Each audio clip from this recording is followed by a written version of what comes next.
Jadi kalau tanyakan bahwa anak itu ada anak RK, Anda meyakini bukan? Sampai sekarang itu bukan anak RK. Kenapa Anda punya keyakinan Karena seperti RK itu? bukan suami dari Lisa, baik secara siri maupun secara KUA. Bagaimana mengaku itu anak? Kan tes DNA nanti bisa bicara lain. Ya, buat apa? Tidak ada kepentingan tes DNA. Harusnya terbalik dong. RK mengaku itu anak gue, harus tes DNA. Kalau ibunya enggak, apalagi dengan proses bahwa dulu adanya kayak jual belilah kira-kira. Acara ini dipersembahkan oleh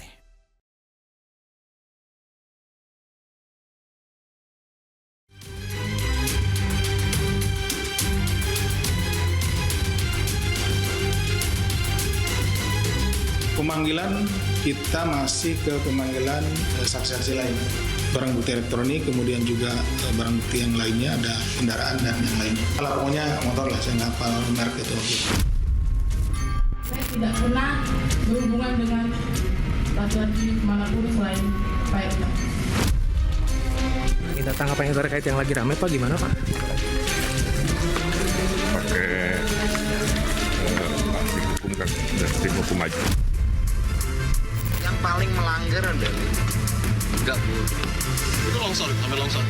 Ya itu udah terbelah. Kang RK memang identik dengan Jawa Barat karena Kang RK orang Sunda ya. Tetapi dari sisi kemampuan kepemimpinannya, sebenarnya Kang RK itu wajah kota.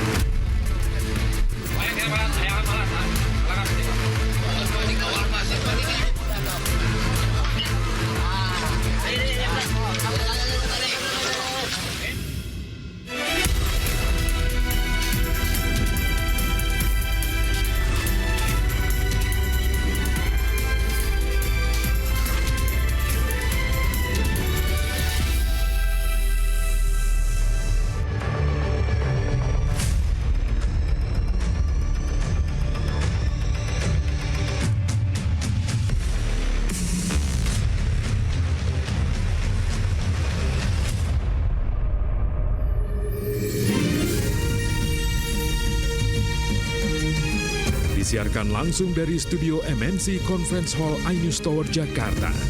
Inilah Rakyat Bersuara bersama Aiman Wicaksono.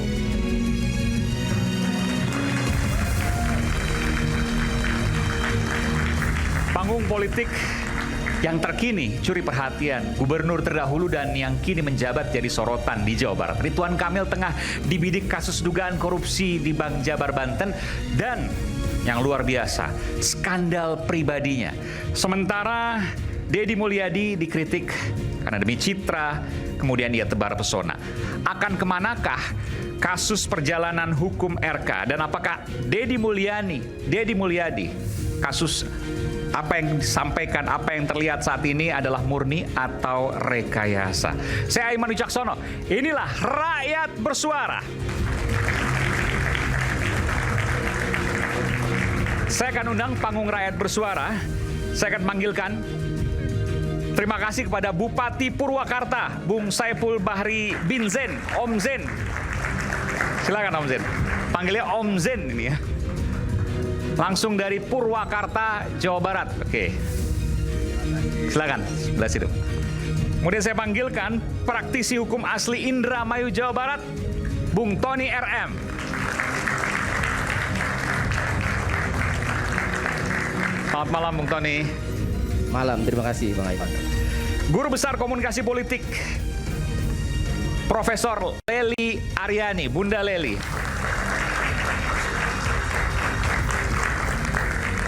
Selamat malam Bunda Lely. Sebelah sini Bu, sebelah sini. Kemudian ada politisi Gerindra yang juga Ketua Umum Lisan, Bung Hendar Sam Marantoko.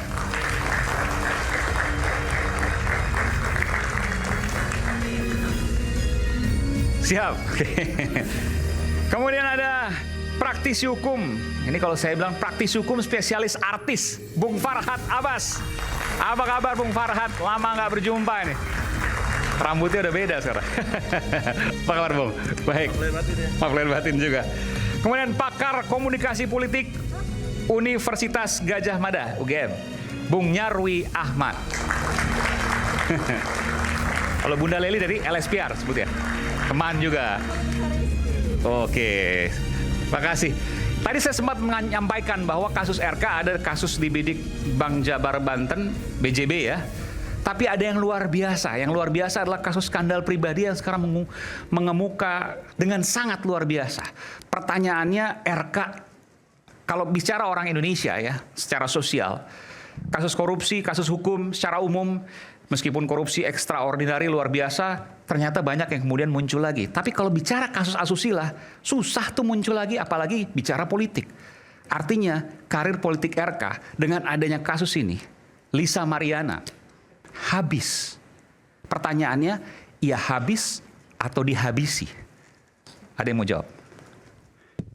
Bu Farad, silakan. Itu memang niatnya kan untuk menghabisi Ridwan Kamil. Untuk menghabisi? Ya, karena peristiwa adanya orang nekat yang ibaratnya transaksional ya. Kemudian mereka melakukan perang media sosial, kemudian sampai mengajukan konferensi pers dengan menunjuk pengacara gitu. Agak aneh aja menurut saya, makanya saya nasihati lawyer-lawyer. Dalam kasus asusila atau kaitannya dengan ibaratnya prostitusi lah kira-kira begitu. Iya, iya. Ya harusnya kan pembuktian dulu gitu. Dan tidak secara vulgar untuk mempermalukan. Karena Pak Ridwan Kamil ini adalah orang yang berpengaruh dan mantan gubernur, mantan wali kota ya. Nah kemudian mereka dengan menuduh hanya untuk mempermalukan aja gitu. Makanya saya bilang kok berani banget kalian. Tapi kan ada pertanyaan juga dari publik. Perlawanan dari Ridwan Kamil seolah nggak ada. Jangan-jangan ini benar. Kan itu pertanyaan publik. Ya kita lihat kalau bahwa perkara-perkara begini ini kan kalau makin dilawan kan makin viral kan mereka untuk mempermalukan. Tidak ada untungnya gitu. Diam. Jadi Anda menyangsikan bahwa ini benar-benar terjadi. Bukan, budaya Indonesia itu tidak seperti ini gitu.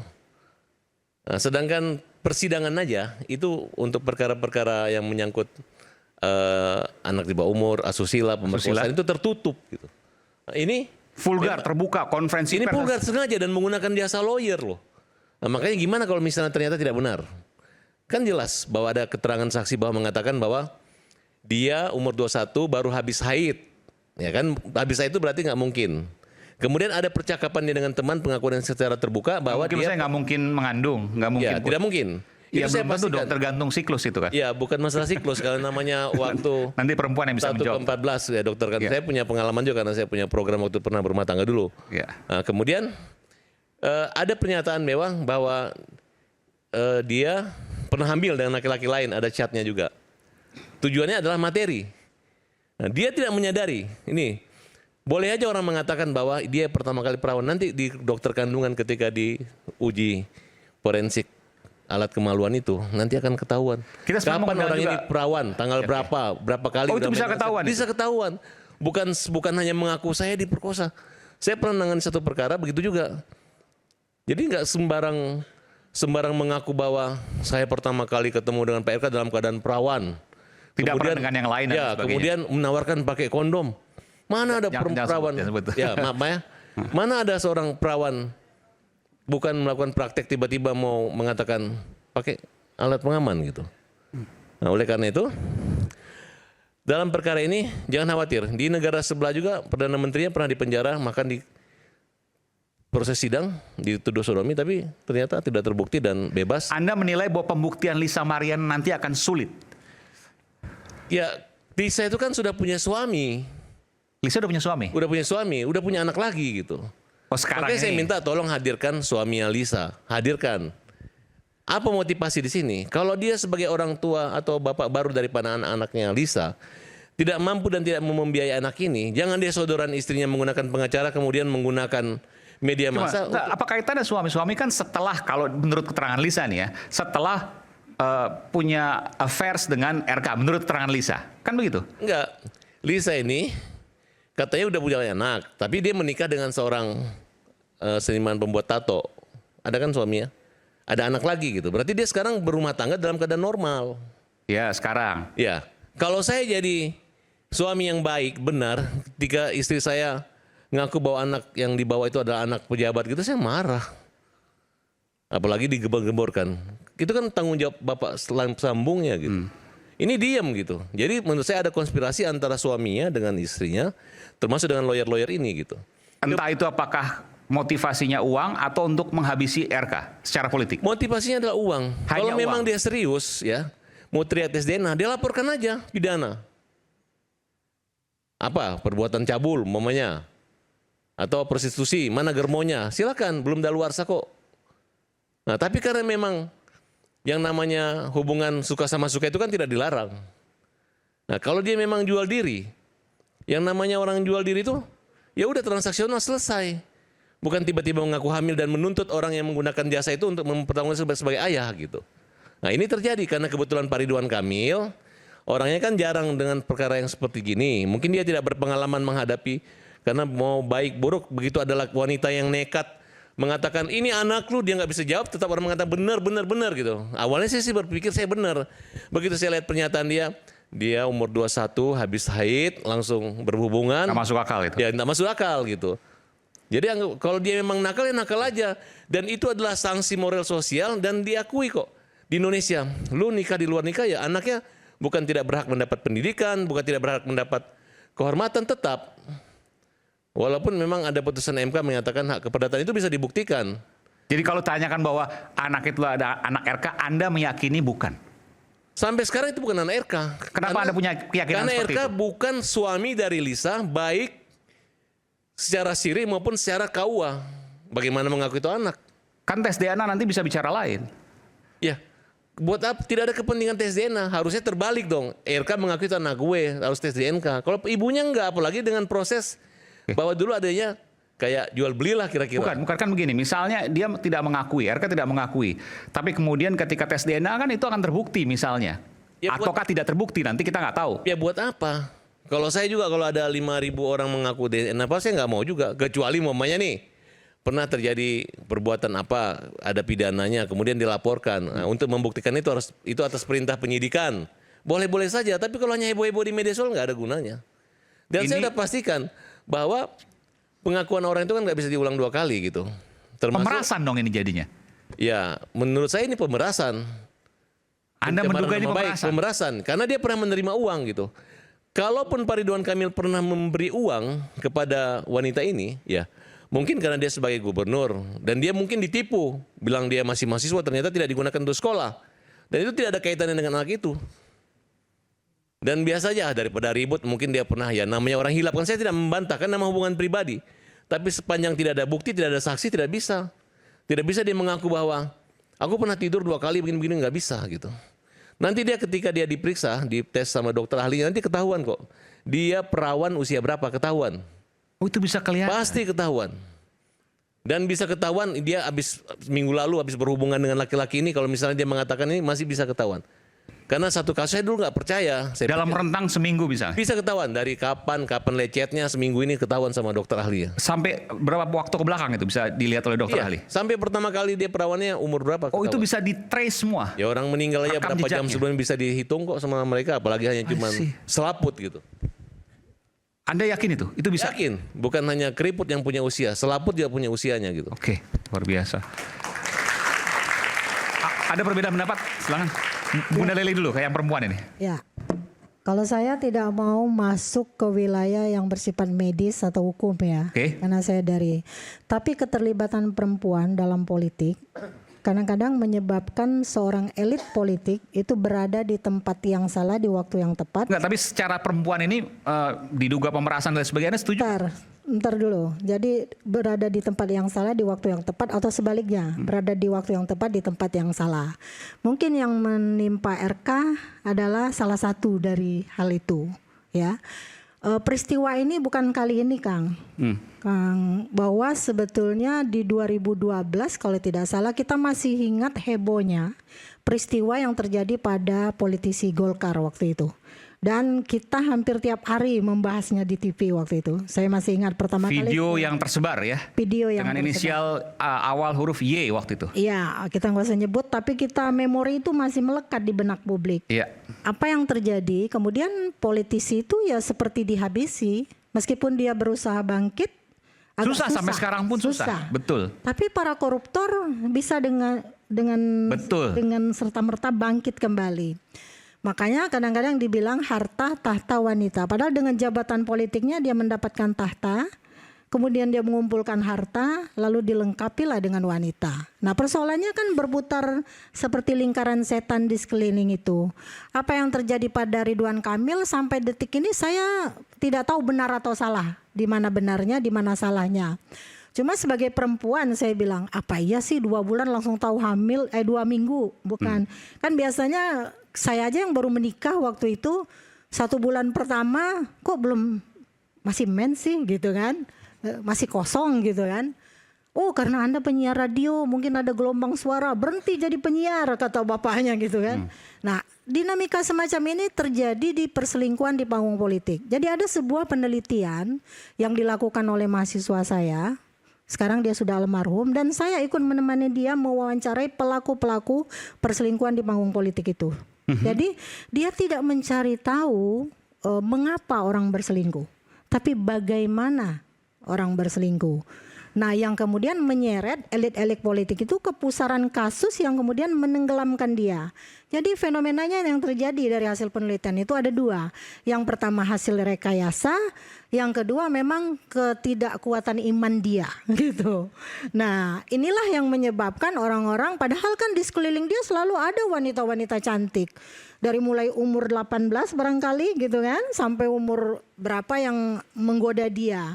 Sepanjang dia tidak kemampuan untuk memanajerialkan dirinya sendiri, maka itu bisa menjadi alat propaganda politik. Jadi karena dia menjadi alat propaganda politik bisa menenggelamkan dia. Jadi apakah dia sengaja dihabisi? Bisa jadi. Bisa gitu. jadi. Bisa jadi. Pertanyaannya gitu kan. kalau dihabisi sama siapa? Mungkin. Nah, jadi kemarin dalam banyak diskusi yang sudah kita lakukan membahas kasus ini, kita bilang banyak yang membela laki-laki kan. Oh Bu, laki-laki kan 90% pasti seperti itu katanya. Ada 1000 lelaki 2 yang jujur katanya. Ingat gak hasil penelitian Nike L. Tobing pada tahun 2004 yang mengatakan 2 dari 3 lelaki mengatakan dia pernah berselingkuh. Tapi istrinya tidak tahu. Jadi beruntunglah istri-istri yang tidak tahu suaminya berselingkuh gitu kan. Nah, dan anehnya gitu, yang mengetahui itu adalah yang pelakunya adalah pejabat-pejabat publik.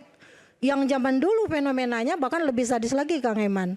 Bahwa setiap pejabat misalnya ingin melakukan pemeriksaan ke suatu instansi, suatu tempat, itu yang disiapkan bukan hanya makanan, minuman, bukan hanya uang, tapi juga di kamarnya sudah ditaruh.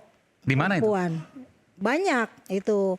Yang jelas bukan boleh Indonesia. buka Google, boleh dibuka Google. Yang jelas bukan Indonesia kan? Di negeri Konoha katanya gitu. Nah, artinya kalau orang yang masuk ke panggung politik harus bersiap-siap nih dengan skala skenario itu. Jadi Anda akan disodorkan dengan uang, dengan perempuan, atau dengan jabatan yang lebih tinggi. Silakan pilih. Anda akan mengelolanya seperti apa. Jadi apakah ia dihabisi? Itu pertanyaan yang harus kita jawab nantinya. Setelah kasus ini memang masuk ke ranah hukum. Bung Hendar Samana tadi mau menyampaikan sesuatu, silakan. Ya, terima kasih. Mau menyanggah apa yang disampaikan oleh Bung Farhad atau apa? Ya, yang satu pertama hikmah daripada apa yang terjadi pada Pak RK ini bahwa memang tantangan dan godaan sebagai seorang pejabat publik itu sangat besar. Ya, jadi tantangan itu kan bisa terbagi 2. Ya, artinya apakah tantangan itu tantangan dan godaan itu dan cobaan yang dia hadapi saat ini itu bisa berasal dari dia sendiri atau memang di-create oleh orang lain. Kalau untuk kasus RK ini yang mana? Aduh, saya susah menyimpulkannya. Tapi saya melihatnya begini ya. Saya agak lumayan sependapat dengan apa yang dikatakan oleh Bung Farhad. Ya, bahwa memang terlihat sekali 25 tahun lebih saya kurang lebih berpraktek ya gini, kita tahu lah ya. Saya juga sempat pegang beberapa artis. Pengacara kan? Pengacara sebagai bukan ya, dokter kan? Kalau dokter nanti nggak tahu deh, masalahnya gitu kan. Bung Farhad juga tahu. Jadi cara-cara mentreatment ya, cara-cara untuk mencari gimmick-gimmick dalam perkara ini kan kita udah tahu lah ya. Caranya kayak gini. Jadi saya ambil contoh yang paling gampang tuh seperti ini kayak gini ya. Kalau memang ini dianggap kasus pencabulan, perzinahan, yang harus dilakukan pertama kali itu adalah melakukan upaya hukum terlebih dahulu. Itu kalau yang mau benernya. Jadi dia lakukan upaya hukum terlebih dahulu, baru kemudian dia bisa beberkan fakta-faktanya. Tapi yang terjadi kan tidak seperti itu ya, Bung Farhan, nggak gitu kan? Dia cuap-cuap terus kan? Dia memviralkan, ngomong. Karena dia mengatakan bahwa dia punya bukti dan kemudian publik akan melihat bahwa pihak Pak RK misalnya itu tidak melakukan perlawanan dengan sepadan. Nah, ini yang jadi masalah. Jadi persepsi publik sudah terbentuk saat ini. Itu yang kita mau sekaligus bahas di sini. Ini yang ingin kita simpulkan, bahwa targetnya bukan target tentang masalah hukumnya. Targetnya adalah ingin mendowngrade Pak RK, kan seperti itu. Patut diduga. Iya, ingin membawa masalah ini masalah ini ke masalah publik. Ya kan gitu kan? Ada ada tidak perselingkuhannya, ada tidak persetubuhannya, ada tidak persinahannya, ya kan? Di satu sisi Pak RK sudah menyatakan hal yang sebaliknya. Adakah semua itu? Tentu nanti kita akan bahas selepas jeda. Kami akan kembali saat lagi, tetaplah bersama kami di Rakyat Bersuara.